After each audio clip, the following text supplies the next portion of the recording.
Greetings guys and gals, my name is Thad and welcome back to yet another chess video. In this one I will demonstrate to you how do you checkmate with a pair of bishops with one dark square and one light square bishop. Now there are two basic ways this can end. One is with the black king on the edge of the board and the other one is on the corner of the board, and with that we'll just begin. Just getting our bishops into the game with something like c3.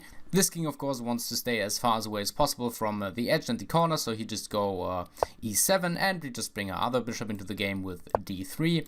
After d3 maybe e6, and already this is the position that you need to keep in mind, because these two bishops are now creating a wall if they stay like that. So I will just mark it. There's this wall. The black king will never be able to cross this wall, and with this wall we will now be able to just drive the black king further to the edge of the board.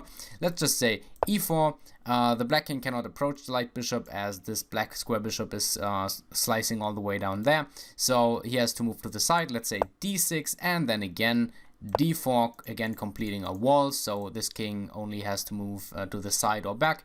So let's say e6. And now we can safely get our king into the game. e2, this king just has to repeat moves, so d6, f3, e6, f4, d6, and then we go to f5. And after f5 the black king cannot repeat moves, so he has to go back, let's say to e7. Then we again just move our bishop, but not to f6 to check him, but only to e5, because e5 just basically prevents this king from ever trying to escape over d6. So we're going to have f7 or d7. I'm going ahead and play d7 because this king's trying to stay in the center and such.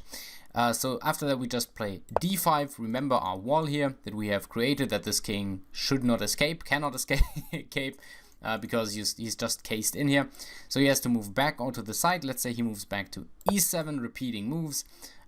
Remember, black will always be very happy to have a draw here, but of course we will not let him, because now we will play g6, and after g6, if he repeats again, we can just play f6 and again drive him even further back, as he now cannot repeat moves because our king is blocking the square.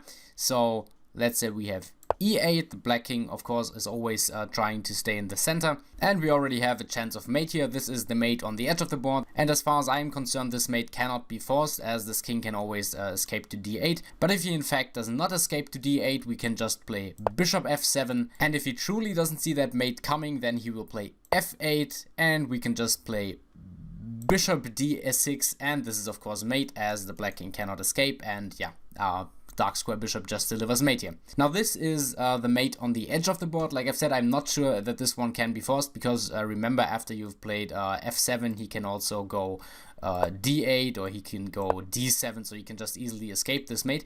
But if he ever moves to f8, this will be a very easy mate, as yeah, just d6 is mate. Okay, so now that we have looked at the mate that you cannot force, let's look at the mate that you can actually force. Okay, so I already started out with this position, the bishops in the center of the game, my king in the center of the game, of course, creating the wall. So of course now the black king is all the way back there, but that shouldn't worry us for now.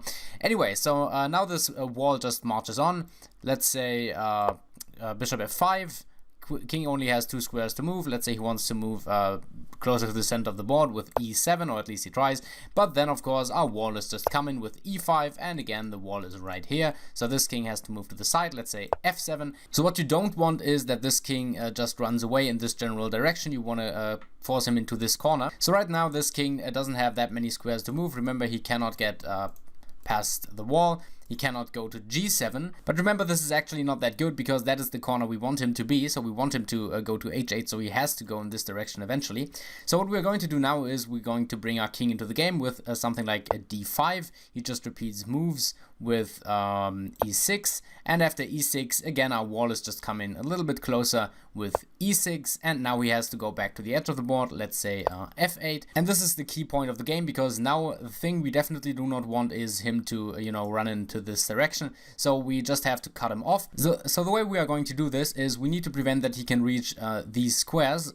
So the first thing that we are going to do is play f6, because now he can't go there, so he has to go back to e8. And already you can see that this king only has two more squares to move, so he can just move back and forth. And if you have this position on your board, just bring your king close into the game. So just e5, he has to repeat with f8, f5, e8, and g6. And g6 is basically the square where you want your king to be if you want to mate in this very corner, because now this king has to repeat again with f8, and after f8 we are cutting this king off even further by playing d7, and d7, now he can't even go to e8, so he has to go further into the corner with g8, and after g8 we are cutting him off from this square as well with e7, and after e7 he just has to go to this h8 corner, and now he's in the corner, and now we only have to force mate. And the way we do that is basically this king has only these two square to move, only g8 and h8, and you can easily blunder this by playing something like e6, because now of course this king has no more squares to move, and this will be a stalemate.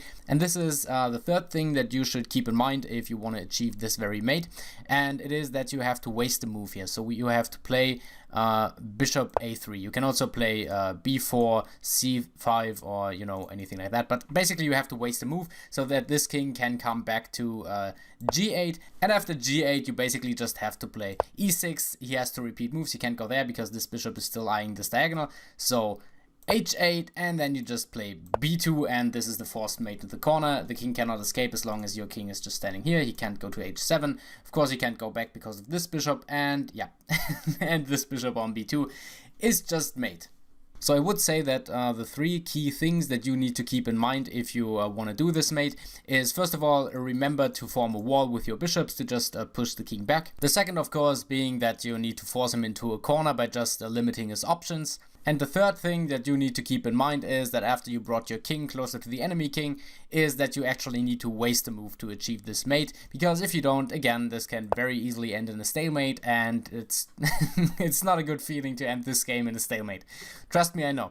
Anyway, so that's it for today. I hope you enjoyed it, and I also hope that I'll see you in the next video. Until then, have a nice day, have a nice night, and of course, as always, have a nice time.